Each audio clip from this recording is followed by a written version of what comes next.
Chapter 1. The Annoying Sounds of My Life. My childhood memories are like scattered puzzle pieces, difficult to put together. But there's one memory that stands out, one that I'll never forget. It's the sound of a missile cutting through the air, like a deadly bird of prey, before hitting the ground with a deafening blast. That sound will haunt me for the rest of my days. I was born into a time of great conflict, in a city that was no stranger to turmoil. Basra, the second largest city in Iraq, was where I first opened my eyes to the world. It was a city that was always teetering on the edge of chaos, and the sounds of gunfire and explosions were never far off.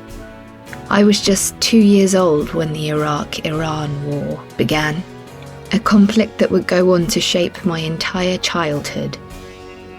I still remember one particular moment from my childhood, a moment that would be etched into my memory forever. I was playing outside with my cousin, and we were both lost in our own little worlds, oblivious to the war that was raging around us. The sound of sirens became a familiar and unwelcome part of our lives, a warning that danger was near, but we wanted to play. Suddenly there was a loud boom, and I looked up to see a cloud of smoke rising up into the sky. My ears were ringing so loudly that I couldn't hear my sister's voice as she ran towards me, shouting something that I couldn't quite make out. My heart was pounding in my chest as I looked around, trying to make sense of what was happening. It was a moment that would stay with me forever, a reminder of the fragility of life and the unpredictability of war. In a split second, my sister grabbed her 3-year-old brother and ran back into the house. My older cousins were running behind us as we all gathered in the safest room of the house, a windowless space where we huddled together, waiting for the danger to pass. It was almost too much to bear. The realization that an Iranian fighter had managed to sneak past our air defences and launched an attack so close to our homes. And yet, in the midst of all the chaos and destruction, we couldn't help but marvel at the cruel irony of it all. If that pilot had only waited a few seconds longer before pushing that fatal button, the missile would have hit our house head-on, obliterating everything in its path. But as we picked through the rubble and tried to make sense of the devastation around us, we knew that there was no point in dwelling on the ifs and maybes. Life is full of unexpected twists and turns, and we had no choice but to face the cruel reality of it all head-on. That day was a turning point for our family, a day that would change everything.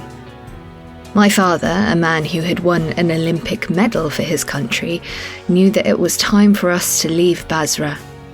The city, once known for its palm trees and the tranquil river that flowed through it, had become a target for the horrors of war. It was too close to Iran and received the brunt of the conflict. We didn't have much time to prepare for our departure.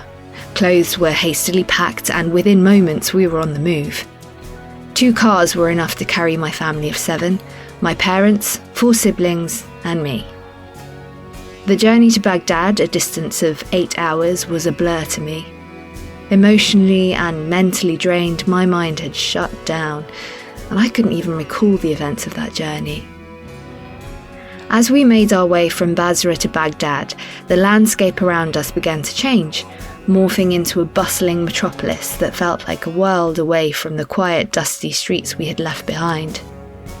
Everywhere we looked, there were signs of progress and development, sleek skyscrapers rising up into the sky, busy markets filled with vendors hawking their wares, and a sense of energy and excitement that was palpable in the air. When we finally arrived at my auntie's house, we were blown away by its sheer size and grandeur. It was a palace compared to the modest home we had left behind in Basra, a sprawling complex with multiple wings and rooms, all decorated with the finest furnishings and art. It was clear that my auntie had made a comfortable life for herself here, surrounded by all the trappings of wealth and success. And yet, despite all this opulence, my auntie remained humble and gracious. We sat down to a sumptuous feast of traditional Iraqi dishes. We listened to her stories of life in London and her work as a writer for an Arabic newspaper there. It was clear that she had seen and experienced so much in her lifetime, and we felt lucky to be able to share in her wisdom and knowledge, even if just for a little while. She welcomed us with open arms and made us feel at home.